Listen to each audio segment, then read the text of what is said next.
Halo semuanya, selamat sore. Ketemu lagi bersama saya, Bangkit Sanjaya di channel Bangkit BJ. Ini memang suatu amanah ya untuk menyampaikan ke teman-teman semua, khususnya mata kuliah ilustrasi kreatif, kolase mozaik pada tahun 2022 ya, bahwa eh, teman-teman itu diwajibkan membuat program kreativitas mahasiswa di kelas. Jadi ada sinkronisasi antara eh, tugas, kerja kelompok, lalu membuat tugas secara bersama, lalu hmm, sebagai sebagai cara untuk teman-teman bekerja kolaboratif dan partisipatif, dan tentunya nanti disinkronkan dengan tugas pembuatan proposal program kreativitas mahasiswa. Nah, kita langsung aja, apa itu program kreativitas mahasiswa?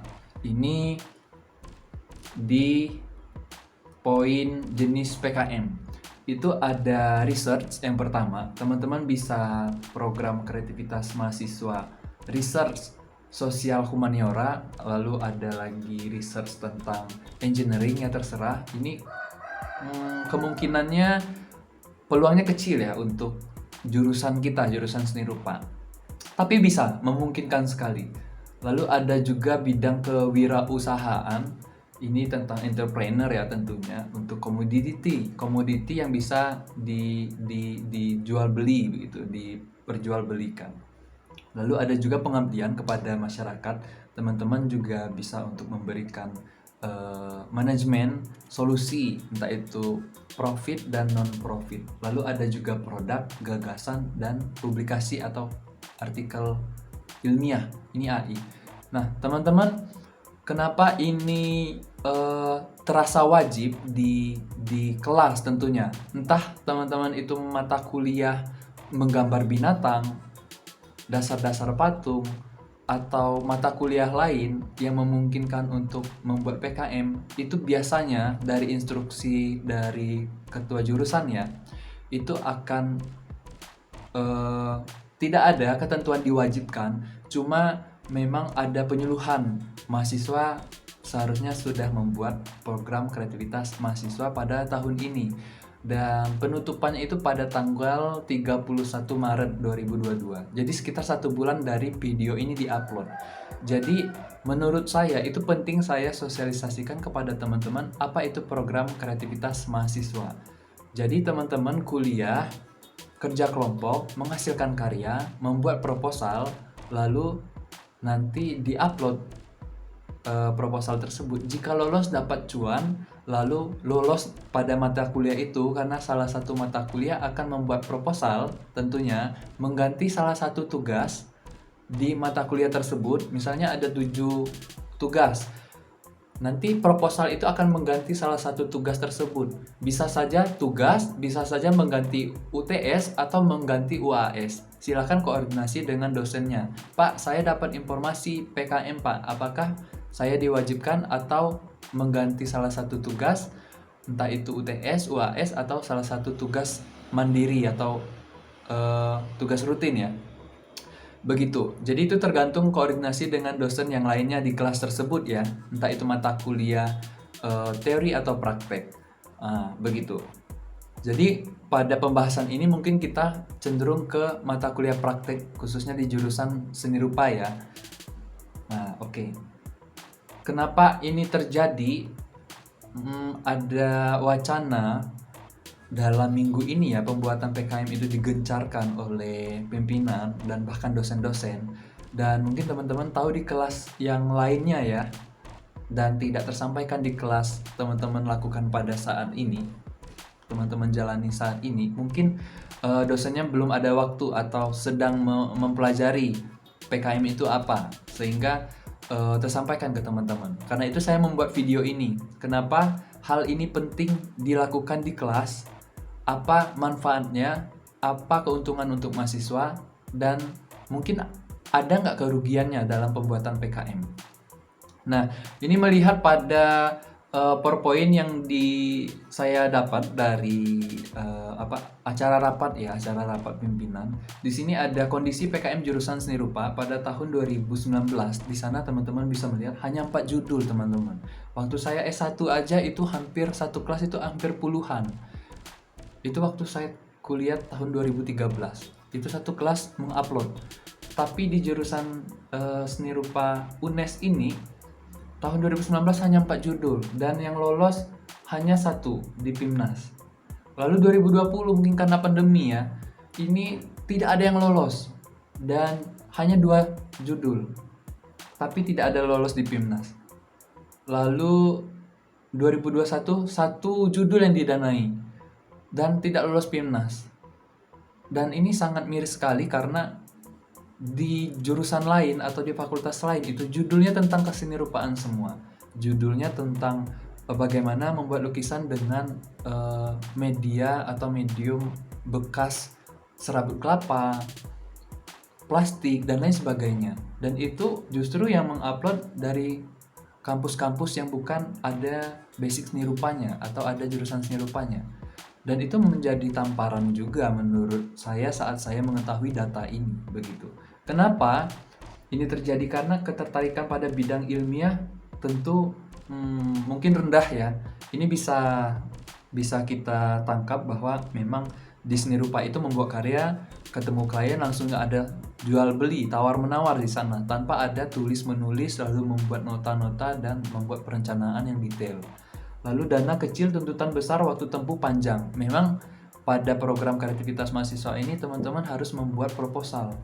Kemudian lebih tertarik kepada kompetisi seni online atau pekerjaan seni lain. Itu tadi pada poin saya yang pertama, bahwa pekerjaan seni itu cepat begitu, langsung ke klien, jual beli selesai. Kita buat karya, diterima atau enggak, mereka beli selesai tanpa ada laporan tertentu.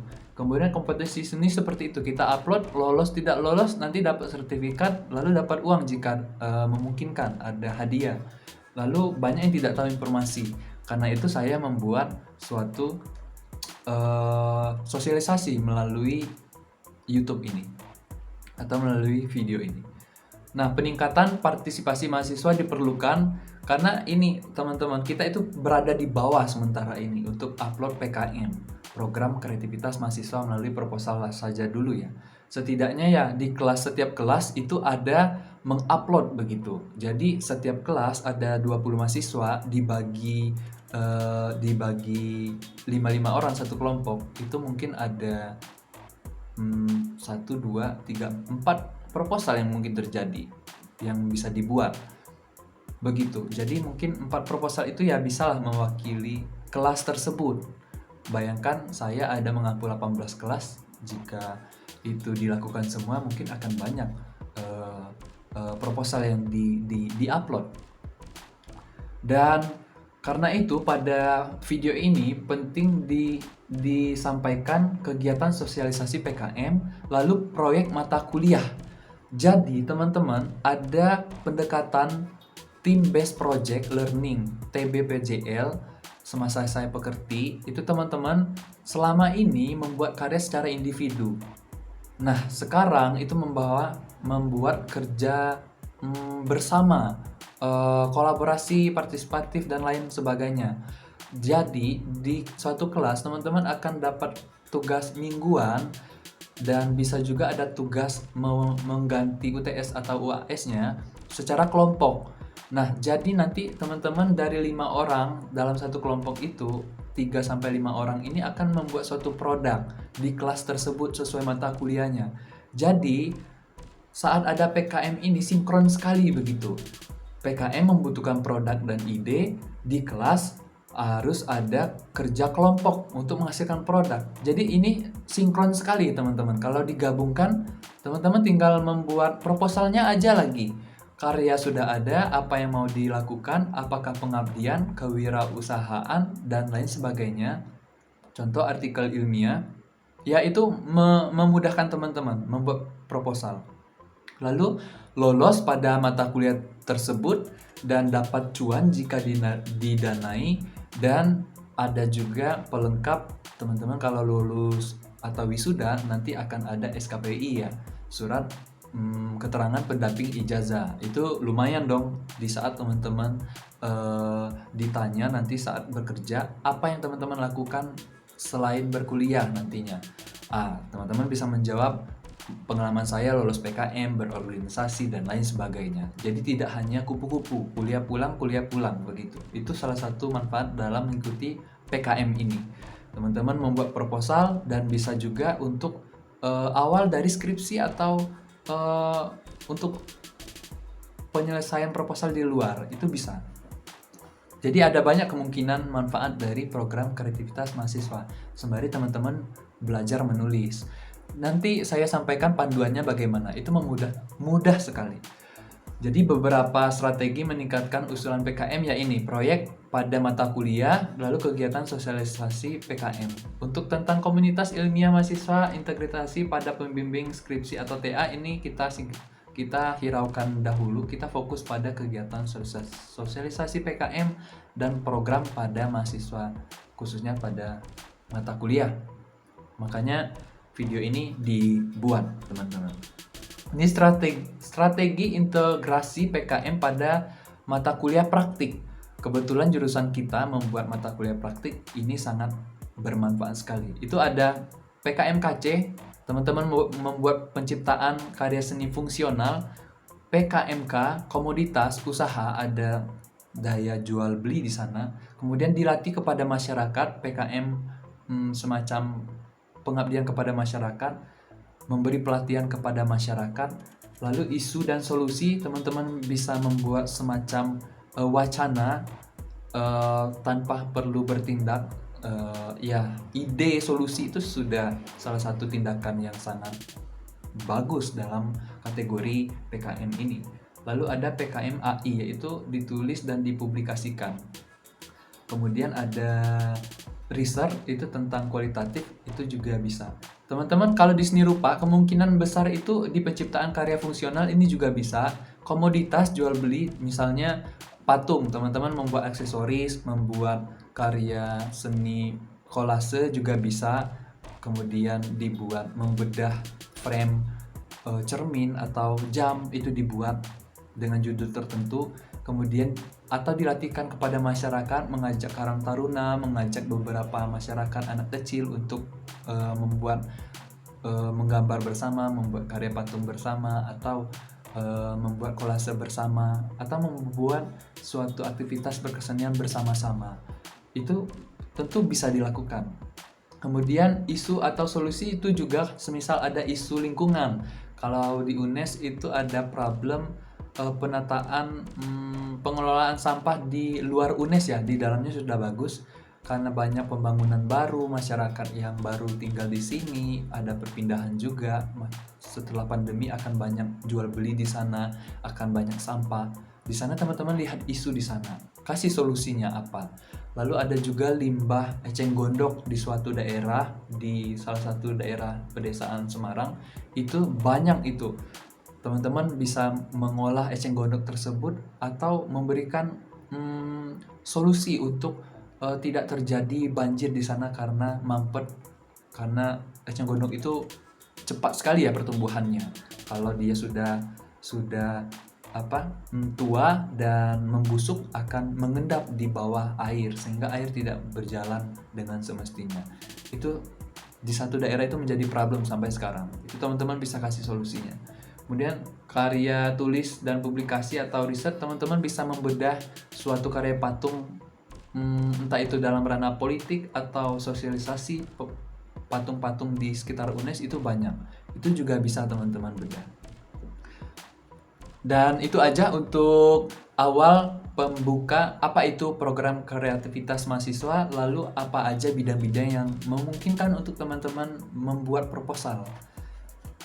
Oke, kita langsung aja ke poin judulnya. Ini program kreativitas mahasiswa, judul-judul yang saya ambil di internet yang lolos biasanya. Ada poin 1, PKMK, kekaryaan atau kewirausahaannya. Frost lyric, itu seni relief mozaik dari kulit buah lokal dengan desain unik dan eksotis karya mahasiswa IPB, teman-teman. Ini seharusnya mahasiswa kita bisa. Contoh, seni relief mozaik dari kulit salak atau kulit jeruk atau serbuk kayu. Teman-teman bisa itu diolah di sunrise dengan perpaduan warna yang berbeda, seperti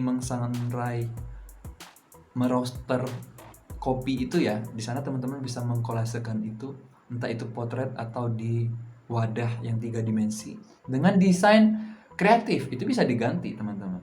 Kemudian Pegasus, lukisan berbahan dasar bulu unggas lokal dengan aksen sulam tapis. Teman-teman bisa mengganti kok.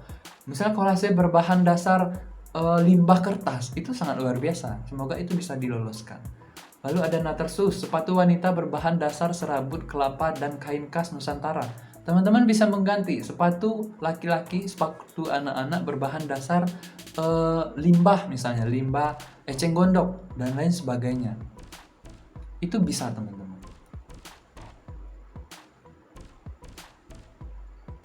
Lalu ada bisnis Fuco, ada lagi Cangkir Malangan, Lampion Semarang. Nah, ini mahasiswa dari kampus sebelah, Cindramata Kas Kota Semarang. Lampion Semarang, ini justru jurusan kita ini sangat mumpuni dalam melakukan hal ini. Jamila, jam epos dari pelepah pisang. Ini bisa diganti juga dari pelepah apa? Pelepah pisang. Yang di sini kelapa ya, kita buat pelepah pisang. Lalu lolos PIMNAS, ini PKMK, inovasi tempat makanan dan minuman lipat sebagai upaya mewujudkan gaya hidup bebas sampah. Jadi tidak dibuang lagi, teman-teman buat lalu simpan, bisa dicuci. PKMK, Float the Boat, inovasi buku pintar 3 dimensi berbasis game, interaksi dilengkapi barcode untuk kenalkan flora fauna endemik Indonesia. Ada lagi Pengabdian, Cobek, komunitas belajar aktif.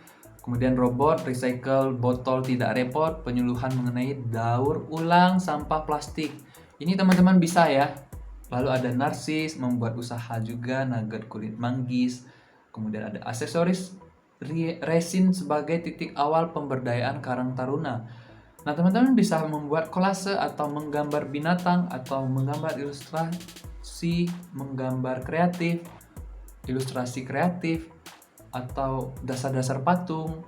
Pembuatan patung menggunakan clay, menggunakan paper machi atau bubuk kertas, limbah kertas sebagai titik awal pemberdayaan Karang Taruna di desa bla bla bla bla. Itu bisa memungkinkan dan lain sebagainya.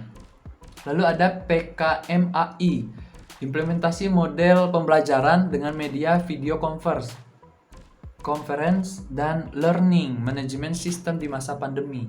Ini teman-teman bisa juga menggunakan YouTube, menggunakan apa dalam pembelajaran jarak jauh.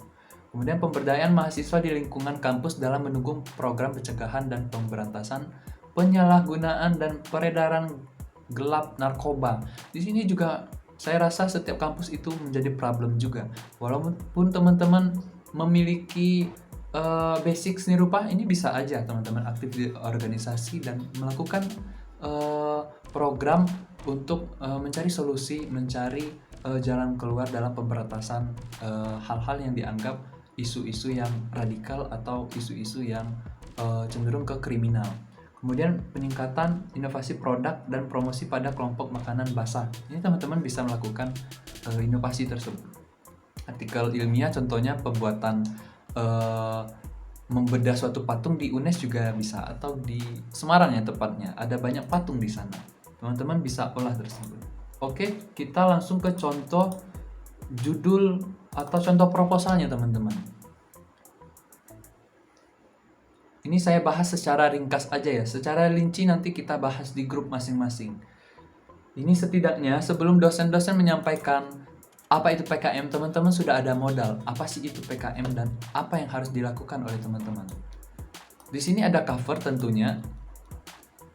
Lalu ada anggota. Anggota itu bisa dari luar jurusan. Diutamakan ya, kalau kewirausahaan atau entrepreneur, teman-teman membuat dan mengajak teman-teman dari jurusan ekonomi tentunya. Kalau ada pelatihan pengabdian bahasa Inggris, teman-teman ajak itu anak-anak bahasa Inggris. Tapi kalau teman-teman merasa mumpuni, memiliki kemampuan sesuai dengan bidang yang diharapkan PKM, walaupun teman-teman jurusan seni rupa, bisa menghitung, bisa bahasa Inggris, itu lebih good, tidak apa-apa. Jadi memang di dalam proposal diutamakan jurusan yang memang ada multidisiplin, saling kolaborasi. Tapi kalau memang ada kendala untuk mencari teman di masa pandemi, teman-teman bisa satu jurusan, itu tidak masalah.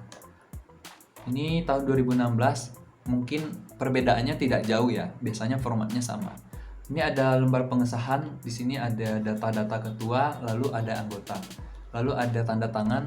Teman-teman pilih nanti siapa dosen pembimbingnya, bisa saya, bisa Pak Syakir, Pak Gun, dan lain sebagainya, Pak Eko, atau dosen-dosen yang mau mendampingi teman-teman. Di sini ada daftar isi, tentu teman-teman sudah membaca daftar isi itu apa. Kemudian di sini ada latar belakang sangat singkat, to the point sekali. Jadi sangat sedikit teman-teman. Bisa teman-teman tambah data, misalnya kasus apa begitu, atau isu kekinian tentang pembuatan patung, pembuatan kolase bahwa limbah kertas di daerah teman-teman terlalu banyak, bisa diolah, disampaikan di sini latar belakangnya apa. Lalu perumusan masalah, bagaimana cara memanfaatkan bekas limbah kertas atau limbah kardus, limbah botol. Lalu bagaimana cara meminimalisir penggunaan kertas contohnya. Nah, seperti itu teman-teman. Ya, bisa membuat buku PDF dan lain sebagainya. Kemudian tujuan kegiatan tentunya untuk mengurangi limbah kertas, limbah eceng gondok, dan lain sebagainya. Luaran yang diharapkan tentu akan menghasilkan entah itu artikel, entah itu publikasi, entah itu karya yang bisa dijual beli. Itu pilihan teman-teman. Di bidang apa teman-teman mau. Kemudian manfaat kegiatan tentu akan mengurangi dampak tersebut, memberikan pelatihan kepada masyarakat yang menganggur dan lain sebagainya. Itu teman-teman bisa jabarkan di sini. Lalu di sini ada bab 2, gambaran umum rencana usaha. Nah, di sini teman-teman buat itu analisisnya kapan, perhitungannya kapan, observasi di lapangannya kapan, berapa jumlahnya. Kalau teman-teman mau buka usaha, sewa tempat. Jadi kalau teman-teman lulus kuliah ini, lulus jurusan seni rupa di UNES, itu tidak perlu lagi mencari pekerjaan. Teman-teman sudah membuat program ini toh, kan dibiayai oleh pemerintah. Kemudian ini dana-dananya teman-teman buat aja, misalnya kalau membuat artikel ilmiah teman-teman membutuhkan dana untuk kuota Zoom misalnya, 5 kali pertemuan, satu pertemuan 100.000 contoh ya, teman-teman buat aja rundown keuangannya itu, yang penting bisa dipertanggungjawabkan. Kalau ada pelatihan kepada masyarakat, buat konsumsi masyarakat untuk makan siang atau dan lain sebagainya. Dan ini ada bab 3 metode. Teman-teman nanti saya kirimkan aja secara detail. Ini kita baca secara ringkas aja ya. Dan kalau tidak nanti videonya akan lama sekali. Dan di sini ada biaya dan jadwal kegiatan. Di sini lebih rinci ya, jadwalnya kapan, bulan pertama pengumpulan bahan tentu, bulan kedua teman-teman eliminasi mana kertas-kertas yang dibutuhkan, mana limbah yang dibutuhkan. Kalau keramik bisa pakai tanah limbah atau dicampur dengan tanah liat, itu bisa juga untuk mengurangi tanah limbah. Atau limbah tekstil juga bisa teman-teman olah itu. Di sini ada daftar riwayat hidup dari ketua dan kelompok, anggota kelompok. Ada tanda tangan, ada pengalaman, penghargaan jika memadai ya teman-teman lampirkan. Di sini ada juga pembimbing dan pembimbing itu dosen ya. Dan di sini ada kebutuhan-kebutuhan teman-teman, transportasi, konsumsi, biaya Zoom, biaya rapat, dan lain sebagainya. Kemudian ada surat pernyataan ketua pelaksana bahwa ini adalah original dari ide teman-teman, bukan dijiplak dari internet. Jadi itu. Jadi kesimpulannya secara keseluruhan itu PKM biasanya diwajibkan ya di tahun ini. Kalau bisa, walaupun teman-teman angkatan 2021 itu tidak apa-apa belajar membuat proposal, dia sederhana kok. Nanti saya kirim panduannya, ada banyak peluang. Apakah teman-teman membuat usaha kekaryaan, membuat semacam ide atau isu mencari solusi, atau pengabdian kepada masyarakat. Teman-teman ajak masyarakat, dilatih, begitu aja. Mungkin kita bahas lebih lanjut melalui chat di YouTube ini, atau komen, atau teman-teman bisa chat saya di nomor ini di bawah ini, nanti saya akan lampirkan deskripsinya. Karena pembicaraan saya itu cepat aja, nanti akan videonya akan panjang, ini sudah 25 menitan. Oke, cukup saya rasa. Saya harap teman-teman konsultasi ke dosennya apakah diwajibkan, dan kalau teman-teman sudah ada kelompok itu di kelas yang lain itu tidak wajib lagi. Yang penting di tahun ini teman-teman menjadi anggota atau ketua. Kalau ada 5 kelas mewajibkan, jadi satu aja teman-teman buat, atau 2 sebagai anggota atau ketua, jadi 2 proposal. Lalu teman-teman di kelas yang lain itu nanti bilang aja ke dosennya, itu akan apa ya, dosennya itu akan memahami bahwa teman-teman sudah membuat PKM, walaupun mata kuliah tersebut bukan basic dari PKM tersebut. Contoh, teman-teman di mata kuliah saya itu ilustrasi kreatif, tapi teman-teman lebih tertarik membuat PKM kewirausahaan keramik, itu tidak apa-apa, upload saja proposalnya ke saya atau ke dosen yang lain di kelas yang lain. Nanti mereka akan tahu, oke, teman-teman sudah membuat PKM. Jadi itu sebagai pengganti tugas, mengganti UTS atau mengganti UAS. Itu pilihan dari dosennya. Teman-teman ada tawar-menawar di sana. Yang penting teman-teman punya kelompok, menjadi anggota atau menjadi ketua. Kalau tidak ada kelompok, buat aja sendiri kan bisa kan. Itu hanya proposal, belum langsung membuat kok. Kalau lolos baru teman-teman bertindak dan membuat ke lapangan. Sementara ini teman-teman membuat proposal aja, rencana begitu. Apa yang akan terjadi kalau teman-teman memiliki uang 10 juta? Dibuat program apa? Pengabdian kepada masyarakat, membuat usaha, atau membuat artikel, atau semacam memberi solusi begitu. Wacana, tulisan. Jadi teman-teman banyak pilihan. Yang penting teman-teman ada proposal dan lolos pada mata kuliah tersebut, bisa diteruskan kalau didanai dapat cuan, lalu bisa menjadi judul skripsi, bisa juga latihan proposal dalam proyek-proyek besar setelah teman-teman lulus, dan bisa mendapatkan pekerjaan dan membuka pekerjaan teman-teman.